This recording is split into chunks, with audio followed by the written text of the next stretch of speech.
Bonjour, bienvenue sur le plateau Semence Mag, donc chez Village Semences. Alors aujourd'hui, nous allons nous intéresser à la performance de la filière semencière française. Et oui, parce qu'en fait, la France est le premier exportateur mondial de semences, avec 3,5 milliards d'euros de chiffre d'affaires. Mais comment a-t-elle fait pour performer ainsi ? C'est ce qu'on va voir avec mes trois invités. Alors commençons par Benoît Guéry. Donc vous Bonjour. êtes directeur de la production chez Villemorin Mikado. Bonjour. Bonjour, bonjour à tous. Edith Frison, donc vous êtes agricultrice en Anjou et multiplicatrice de semences. Bonjour. Bonjour. Et enfin Jérémy Bail, donc vous êtes agriculteur dans le Lot-et-Garonne et vous aussi, vous êtes multiplicateur de semences. Bonjour. Tout à fait ça. Bonjour à tous. Alors, commençons par vous, Benoît Guéry. Alors déjà, peut-être vous pouvez me préciser quelle est l'activité de votre entreprise. Tout à fait. Alors, Villemorin Mikado est une entreprise franco-japonaise, comme son nom l'indique, qui est spécialisée dans les semences potagères. Oui. Et en tant que semencier, nous sélectionnons et créons des variétés, nous les produisons et nous les commercialisons auprès du marché de professionnels. Ça représente à peu près une quarantaine d'espèces au total. D'accord, donc déjà une grande diversité en fait. Et donc vous allez effectivement de la production de semences jusqu'à la commercialisation dans les distributeurs, chez les distributeurs, c'est ça hein? Tout à fait. Ça passe de la sélection avec de la recherche en amont, bien sûr. Oui. Alors qui vient bien sûr des demandes du marché, hein, parce qu'en légumes, les demandes de marché évoluent très très vite. Et ensuite, la production se fait via des agriculteurs multiplicateurs et agricultrices. Oui. Et ensuite, nous distribuons directement ou indirectement, pour la plupart, auprès des professionnels. D'accord. Et alors, juste, comment se positionne la France au niveau de la production de semences potagères ? Alors la France, au niveau de la semence potagère, se positionne très bien. Parce que, comme vous venez de le dire, pour toutes les filières confondues, nous sommes le premier exportateur mondial. Oui. Et pour les potagères, nous sommes le troisième exportateur mondial. Alors, derrière qui ? Derrière les Pays-Bas, Oui. notamment, et puis d'autres pays. Ils sont toujours très bons aussi. Voilà. J'imagine que ça doit être des concurrents. Vous avez dit 42 espèces, hein, c'est ça, que vous produisez au niveau de Villemorin Mikado. Et en France, en fait, vous en produisez combien ? Alors la France, quand vous produisez en potagère, c'est une production qui est mondiale. Hein. Le monde des potagères, c'est mondial, que ce soit au niveau production et que ce soit au niveau commercialisation. La France reste un pays essentiel pour nous. Hein. Alors, point que je dois te rappeler, c'est que Villemorin appartient aussi à la coopérative Limagrin, qui est une coopérative française, qui, elle, est leader mondial dans le monde des potagères. Oui. D'accord. Et donc, par conséquent, la majeure partie de nos productions, en termes de surface, de volume et de chiffre d'affaires, se fait en France. D'accord. Ok. Alors, pourquoi la France est aussi bien positionnée ? Qu'est-ce qui fait sa spécificité ? Alors, la première raison, c'est quand vous parlez de semences, vous parlez de vivants. Donc la première raison, elle est agroclimatique. La France, qui est un très petit pays à l'échelle mondiale, est, je pense, un des plus grands pays au niveau diversité de sol et de climat sur un aussi petit espace. Et c'est ce qui permet d'accueillir, du nord de la France jusqu'au sud, une diversité énorme d'espèces potagères, mais aussi toutes filières confondues, grandes cultures, oléagineuses, etc., etc. Ça, c'est le premier atout. Le deuxième atout, c'est la France, si on la compare à d'autres pays dans le monde, possède un réseau d'agriculteurs multiplicateurs extrêmement développé, extrêmement compétent et extrêmement performant. Donc il y a un vrai savoir-faire. Il y a un vrai savoir-faire, il y a une vraie technique, il y a une vraie passion et il y a aussi une vraie spécialisation pour le monde des potagères. Ça, c'est le deuxième point. Et le troisième point qui vient s'ajouter en complément, c'est qu'en France, on a un ensemble de filières et de structures professionnelles et interprofessionnelles, dont CEMAE font partie, qui permet de renforcer l'excellence française au niveau qualité de production et pour répondre aux besoins des marchés. D'accord, très bien, merci. Alors, on va commencer par vérifier tout ça dans une petite vidéo, vous allez voir, sur ces notions de performance. Et ensuite, on passera aux illustrations dans deux exploitations spécialisées dans la multiplication de semences. Alors, regardons ensemble.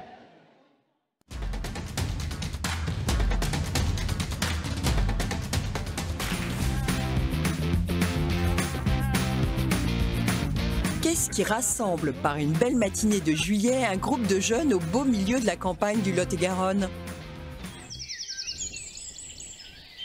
La castration ou essimage des maïs. C'est une phase essentielle dans la production de semences de maïs hybrides où le rang mâle, issu d'une première variété, va féconder les rangs femelles issus d'une seconde variété.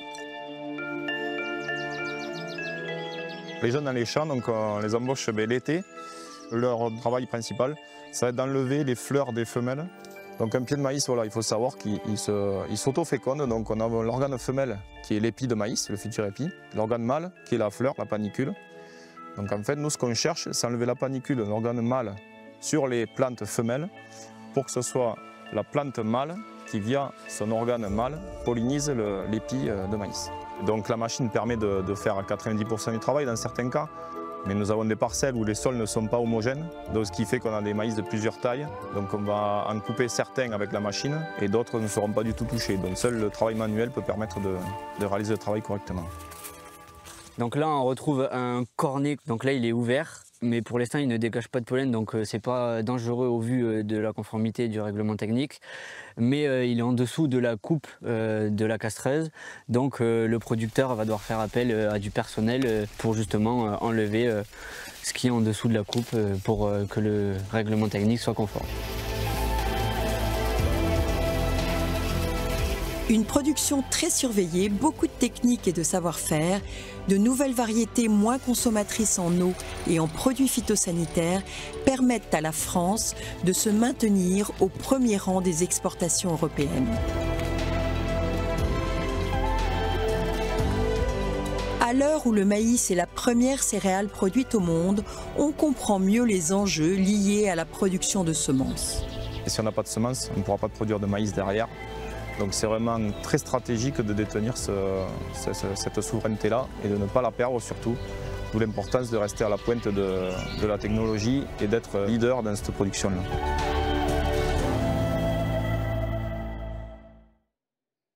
Alors c'est là où on voit vraiment la technicité de cette activité de multiplication de semences. Alors Jérémy Baille, on était chez vous, donc expliquez-nous votre exploitation et puis votre activité de multiplicateur de semences. Alors mon exploitation est un peu différente de ce qu'on peut connaître. En fait, je suis associé avec 3 autres producteurs. Et donc en tout, on travaille sur 1000 hectares. D'accord. On a environ entre 250 et 300 hectares qui sont pour la multiplication de semences. Oui, donc c'est une part très importante. C'est ça. On produit 7 espèces différentes. Ça va de la luzerne jusqu'au maïs semence, en passant par tournesol, colza, voilà, betterave, porte-graines, oignons, poireaux en potagère. D'accord. Et donc en termes de, comment dire, de rythme, il y a vraiment une charge de travail supplémentaire du fait de la multiplication de semences? Ah ben oui, effectivement, c'est une charge très lourde, concentrée. Le temps est souvent court. On voit par exemple du maïs semence, on sème début mai, on récolte fin août, début septembre maintenant. Donc c'est vraiment un cycle court et la charge est hyper importante. Donc il faut posséder, voilà, du matériel performant, avoir à disposition de la main-d'œuvre qui est capable de réagir rapidement. Et être toujours sur le front. Il ne faut pas louper une heure de travail, sinon ça peut être très compliqué. Et qu'est-ce qui est le plus complexe à gérer? Au jour d'aujourd'hui, je pense que c'est la main-d'œuvre quand même. C'est la main-d'œuvre. Oui, comment c'est le complexe, la main-d'œuvre. Parce qu'on a du mal à la trouver, on a du mal à l'expliquer que le travail, on parlait tout à l'heure de qualité, oui. Le travail de qualité est hyper important. Et là, on voyait l'exemple du maïs semence qu'on est en train de décimer. Oui. Si le travail est mal fait, derrière, nous, on broie le maïs, donc c'est de la perte nette directe. Donc, et vous avez à la fois de la main-d'œuvre, on va dire, locale, et puis vous êtes obligé de faire appel à de la main-d'œuvre plus saisonnière et qui vient de plus loin. Pour la betterave notamment, oui, sur la partie plantation qui va bientôt arriver, là, c'est de la main-d'œuvre étrangère, on va dire. Oui. Et ensuite, non, c'est quand même des jeunes du coin qu'on arrive à faire venir. C'est leur premier boulot de castrer du maïs. Donc, d'accord. Voilà, donc là, des jeunes entre 15 et 18 ans, mais il faut les intéresser, quoi. Il faut leur faire comprendre que le travail est hyper important. Il faut gérer la jeunesse, quoi. Non. Exactement ça. Bon, on y prend plaisir quand même si c'est compliqué. On a des bons souvenirs après avec eux, donc c'est intéressant. Et ils reviennent plusieurs années, peut-être, eux. C'est ça, le but, c'est de les fidéliser un maximum pour avoir des chefs d'équipe après derrière qui soient capables de gérer leurs collègues. Et pour finir, quel est au niveau de l'investissement, j'imagine qu'il doit y avoir beaucoup de matériel spécifique. Comme vous avez pas mal de production, vous devez avoir du matériel spécifique en fait des investissements qui sont importants. C'est ça, c'est le matériel spécifique. On a vu la castreuse tout à l'heure en maïs. Oui. Sert que pour le maïs semence, rien d'autre. Oui. Voilà, pour les potagères, on a une récolteuse spécifique pour les oignons, une effeuilleuse à maïs. Mais voilà, on a vraiment du matériel très spécifique à chaque culture, effectivement, comme vous dites, qui coûte de plus en plus cher et qui est, on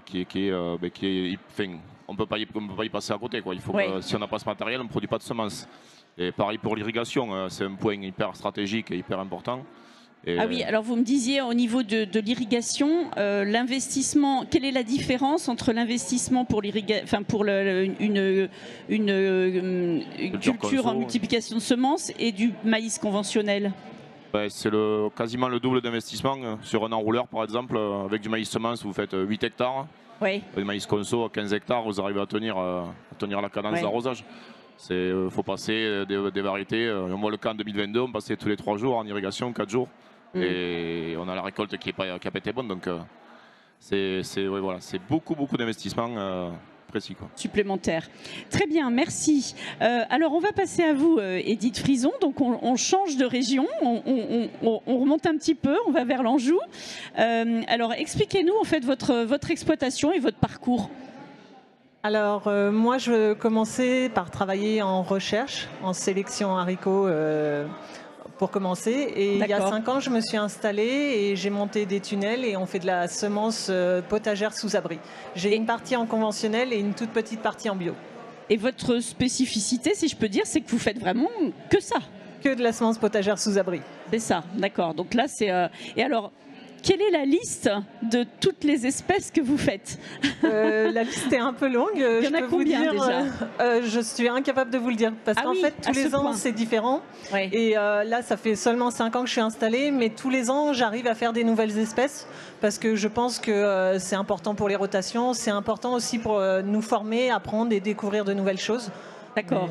Donc, alors, quelques-unes, quand même. Alors, là, très rapidement, celles que j'ai de la carotte, j'ai du poireau, j'ai de l'oignon, j'ai de la chicorée endive, chicorée pain de sucre, j'ai du persil, je vais avoir de la mâche, de la laitue, du poivron, du haricot, de la courge, de la courgette, rien que pour cette année. Ouais, et j'ai dû en oublier encore.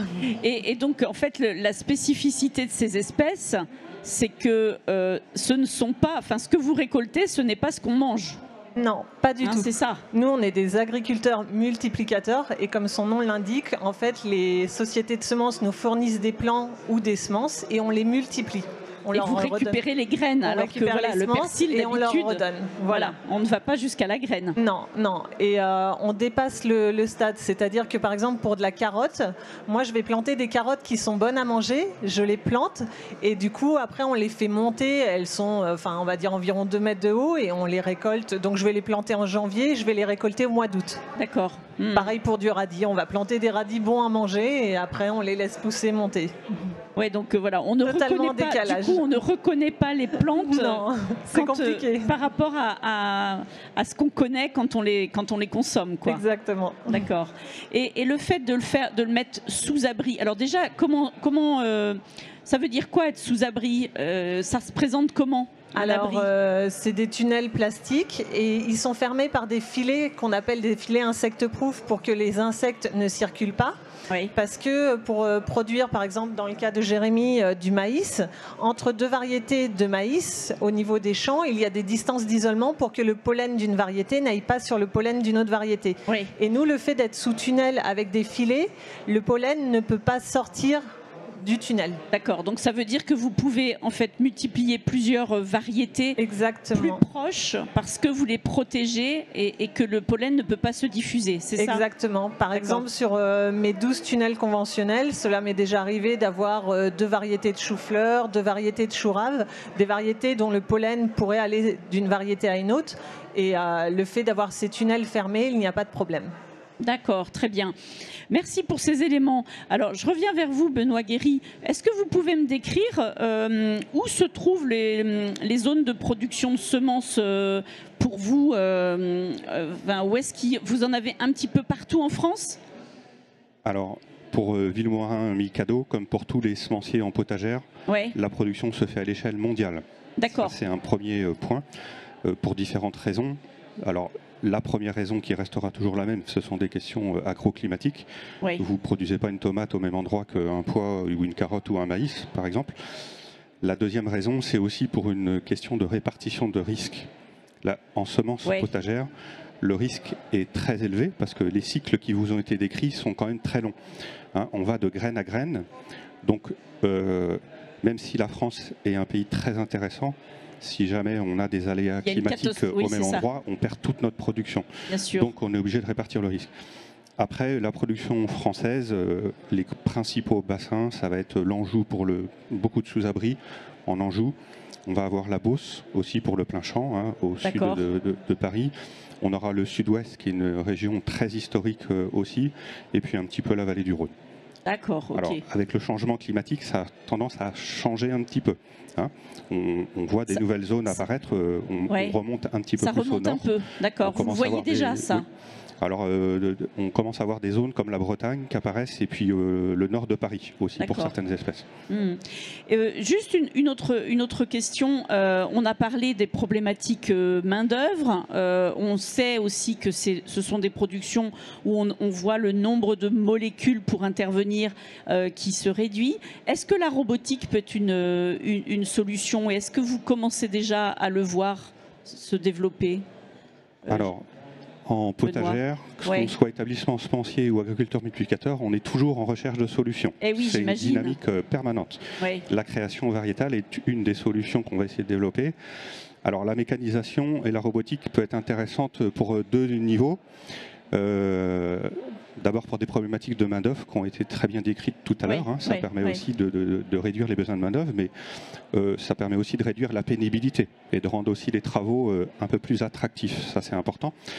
Le deuxième intérêt de la robotique, c'est que ça permettra de s'affranchir de certaines matières actives qui ont été retirées. Et par exemple, en agriculture, il y a énormément de développement qui est fait au niveau des herbages. Aujourd'hui, au niveau des herbages. Ah oui. Voilà.